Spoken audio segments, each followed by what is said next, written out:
Bienvenue sur Leadershift, le podcast qui fait bouger votre leadership. Bonjour, c'est Vincent. Bienvenue dans un nouvel épisode de Leadershift. Imagine une collègue qui entre dans votre bureau avec un dossier à la main. Avant même qu'elle ait ouvert la bouche, quelque chose en vous se contracte. Vous êtes en alerte. Vous ressentez quelque chose. L'anxiété, de l'agacement, appelez ça comme vous voulez. En revanche, posez-vous cette question. Est-ce que vous avez détecté une émotion ou est-ce que vous venez de la construire ? Aujourd'hui, on démarre une mini-série sur l'une des avancées les plus importantes, les plus percutantes de la neuroscience moderne, la théorie des émotions construites de Lisa Feldman Barrett. 2 épisodes, aujourd'hui les fondements, qu'est-ce qu'il y a dans la théorie, comment elle fonctionne, et puis la semaine prochaine, qu'est-ce qu'on peut en faire concrètement. Installez-vous confortablement. Ce que vous allez entendre va probablement changer la façon dont vous vous comprenez, vous-même, et dont vous comprenez les gens que vous dirigez. Classiquement, pendant des décennies, la science des émotions reposait sur une idée qui était finalement assez simple, presque rassurante, puis finalement assez intuitive.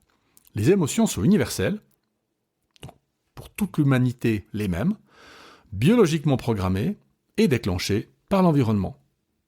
La peur face au danger, la joie face au succès, un fight or flight, etc., etc. Chaque émotion aurait une espèce de circuit propre, comme une empreinte digitale, gravée dans le cerveau. C'est ce qu'on appelle la théorie des émotions de base, popularisée en particulier par Paul Ekman, alors qui entre-temps, lui, est devenu millionnaire en formant à peu près tout le gouvernement des États-Unis sur plusieurs décennies. Puisque, évidemment, comme c'était l'émotion une trace biologiquement programmée universelle, que vous ayez en face de vous un grand, un petit, un blanc, un noir, un brun, un vert, un homme ou une femme, les émotions seraient les mêmes et s'exprimeraient de la même manière. Et là-dessus, on a construit des décennies de formation en leadership, de coaching, voire même toute la théorie de l'intelligence émotionnelle. Le problème, c'est que la neurophysiologie contemporaine confirme absolument pas ce tableau. Les études d'imagerie sont assez claires. C'est bien plus complexe que ça. Il n'y a pas de zone distincte, il n'y a pas d'empreinte ou de choses qui s'allument. La colère, la peur, la tristesse, ça n'existe pas dans des régions ou dans des circuits prévisibles du cerveau. Au contraire, ces émotions semblent émerger de configurations distribuées, variables, et pire encore, même contextuelles. C'est ici qu'entre en scène Lisa Feldman Barrett. Alors avant d'aller plus loin, une mise en contexte qui est quand même importante. La théorie des émotions construites, c'est pas un consensus définitif, mais c'est une position scientifique forte, étayée par une littérature solide, mais dont certains points sont encore débattus. Des chercheurs comme Jaak Panksepp, par exemple, ont documenté l'existence de circuits affectifs primaires dans le cerveau, des systèmes qu'on appelle subcorticaux, donc qui sont anciens en termes de développement évolutionnaire, qui sont partagés même avec d'autres mammifères, voire avec des non-mammifères, et donc qui génèrent des états physiologiques de base comme la peur, la rage, la recherche. Ces circuits, ils existent. La question, c'est pas de les nier. La question, c'est ce que Feldman Barrett conteste, c'est que ce qu'il faut contester, c'est l'idée qu'ils produisent directement les émotions discrètes, universelles. Colère, tristesse, dégoût. Vous voyez ce qu'elle conteste, c'est le système subcortical génère un état physiologique et automatiquement, cet état physiologique s'appelle la colère, la tristesse, le dégoût, tel qu'on les vit finalement subjectivement. Pour elle, pour Lisa Feldman Barrett, ces états affectifs primaires sont la matière brute, mais ce que le cerveau en fait, comment est-ce qu'il catégorise ces sensations, comment est-ce qu'il les nomme, comment est-ce qu'il les oriente vers l'action, ça dépend du contexte, de la culture, de l'expérience individuelle. Et c'est cette couche de construction qui change absolument tout pour le leadership. Et c'est là qu'on va. Du coup, qu'est-ce que la théorie des émotions construites ? Feldman Barrett propose un renversement assez radical. Le cerveau, dans la théorie des émotions classique, c'est un organe qui réagit à l'extérieur. Dans la théorie des émotions construites, le cerveau, c'est pas un organe réactif, c'est un organe prédictif. Donc c'est pas un détecteur d'émotions qui s'allume quand l'environnement envoie un signal. Son rôle premier, c'est de gérer votre budget énergétique en continu. en anticipant ce dont votre corps aura besoin avant que vous en ayez besoin. C'est ce qu'on appelle l'allostasie, la régulation anticipatoire des ressources.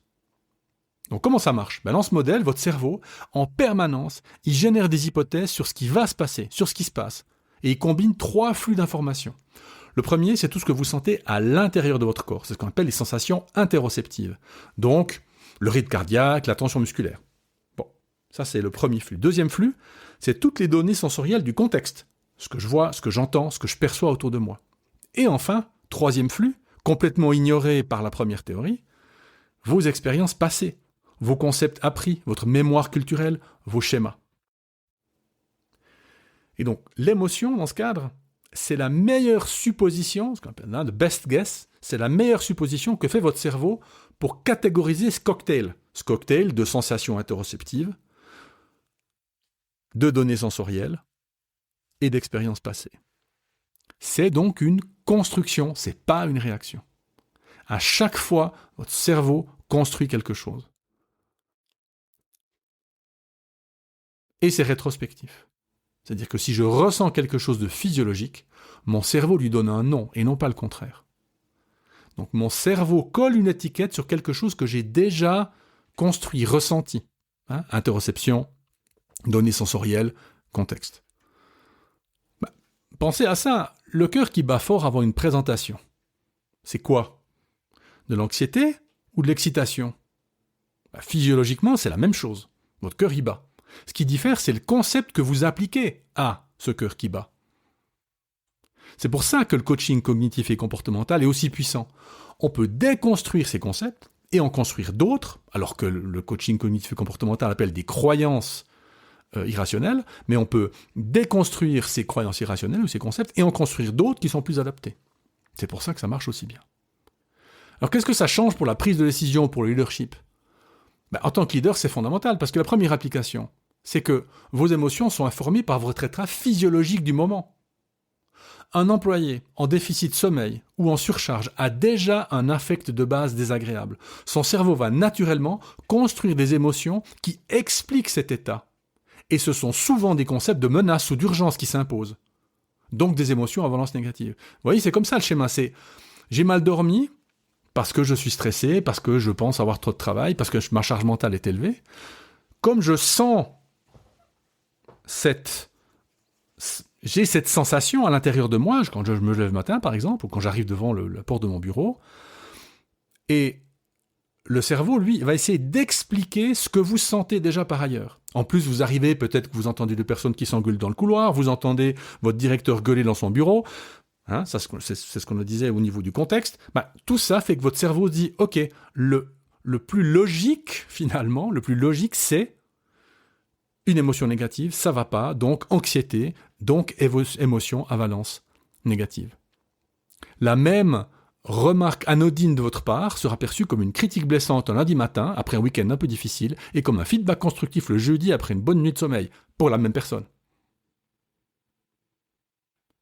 Donc, vos émotions sont informées par l'état physiologique du moment. Deuxième application, les décisions ne sont pas prises par un esprit rationnel qui consulte ensuite ses émotions. Alors ça, on le sait depuis Tversky et Kahneman, dans les années, 90, 2000, prix Nobel d'économie. On n'est pas des agents rationnels qui décident. On est au contraire, des décisions sont constamment filtrées par le rapport de solvabilité énergétique de votre cerveau. C'est en fonction de la balance énergétique de votre cerveau que votre cerveau va plutôt générer des émotions à valence négative ou des émotions à valence positive. Quand vous opérez en dehors de ce que la recherche appelle la fenêtre de tolérance, c'est-à-dire votre fenêtre idéale finalement, votre cortex préfrontal, donc la partie de votre cerveau qui, entre guillemets, colle les étiquettes sur ce qu'on vit déjà, est partiellement mis hors circuit en fait. Et donc vos décisions deviennent justement un petit peu subcorticales, comme on pourrait dire, binaires, réactives, court-termistes. C'est pas un défaut de compétence, c'est une faillite allostatique temporaire. Je n'ai pas assez de budget pour calculer l'ensemble de ces flux. Donc, finalement, je reviens à l'habitude ou à ce que je sais faire. Troisième application, le contexte organisationnel ne modère pas les émotions, il les crée. Ce que vous dites comment vous le dites, l'ambiguïté que vous laissez flotter dans un discours ou dans une intervention, c'est un ingrédient actif dans la construction émotionnelle des équipes. C'est pas une espèce de... C'est vraiment un ingrédient. C'est vraiment quelque chose que vos collaborateurs intègrent au même titre que les mots que vous dites, au même titre que ce qu'ils ont mangé au petit déjeuner le matin. C'est pour ça que mens sana in corpore sano. C'est oui, si vous mangez mal, si vous dormez mal, vous prendrez probablement de moins bonnes décisions, sous-entendu des décisions qui intègrent moins bien ces différents flux d'informations. Le flux interoceptif, le flux des sensations extérieures et le flux du contexte. Donc, et l'expérience passée. C'est pour ça que c'est fondamental de maintenir un corps en bonne santé pour prendre des décisions de la bonne manière. Alors, si on résume, qu'est-ce qu'on a appris aujourd'hui ? Il n'y a pas de fatalité des émotions. La sensation va arriver, on peut la laisser passer, mais toute la question c'est qu'est-ce que je fais avec cette sensation ? Comment est-ce que je l'interprète avec les autres sources d'informations ? Donc, cette sensation interoceptive, comment est-ce que je mélange ça avec les données sensorielles du contexte et mon expérience passée ? Première chose. Deuxième chose qu'on a appris, on doit gérer notre budget. Énergétique, c'est pas un bon mot, mais j'ai pas de meilleure proposition à en faire pour l'instant. Ce budget allostatique. Est-ce que je suis en déficit ? Est-ce que je suis en bonne forme, ce qu'on dira ? Donc, évidemment, votre état physiologique informe vos émotions, construit vos émotions. Donc, votre état interne construit ou aide à construire vos décisions. Et donc, votre manière de dire et quand vous dites est important. Vous voyez, c'est pour ça que, finalement, le moment compte. Parce qu'en face de moi, j'ai des gens qui n'ont pas forcément le même budget allostatique ou le même budget énergétique, en fonction de ce qui s'est passé avant. Imaginez que vous avez prévu de faire un discours qui indique que votre entreprise, finalement, ne se porte pas si bien que prévu et que le budget n'est pas atteint pour le premier trimestre de l'année. Et le même matin, il y a le parent d'un collaborateur proche qui est décédé et qui, c'était quelqu'un de connu dans l'entreprise et gros impact émotionnel. Vous direz, oui, mais ça n'a rien à voir. Mais si, parce que les personnes à qui vous allez parler ne sont pas dans le même état physiologique. Il y a déjà de la valence négative. Donc tout ce que vous allez dire va naturellement être pris comme plus menaçant que ce que c'est vraiment. Donc le moment est bien choisi. On revient à cette idée que les Grecs avaient du kairos, le moment, le bon moment. Et que un des arts du leadership, c'est justement ce bon moment. Et de saisir ce bon moment. Donc la semaine prochaine, on entre dans la pratique. Qu'est-ce qu'on peut faire en tant qu'individu pour mieux réguler notre construction émotionnelle ? Ce qu'on peut faire, ce qu'on doit faire en tant que manager, en tant que responsable, pour agir sur le budget énergétique de notre équipe. Et puisque nous, en tant que membres de direction, on doit absolument revoir dans la façon dont on conçoit la culture, la sécurité psychologique, la clarté de ce qui se passe dans l'entreprise. D'ici là, je vous laisse avec une question. La prochaine fois que vous ressentez quelque chose de fort en réunion, par exemple, avant de réagir, demandez-vous, est-ce que je détecte une réalité ou est-ce que je suis en train de construire une interprétation ? À la semaine prochaine. Ciao.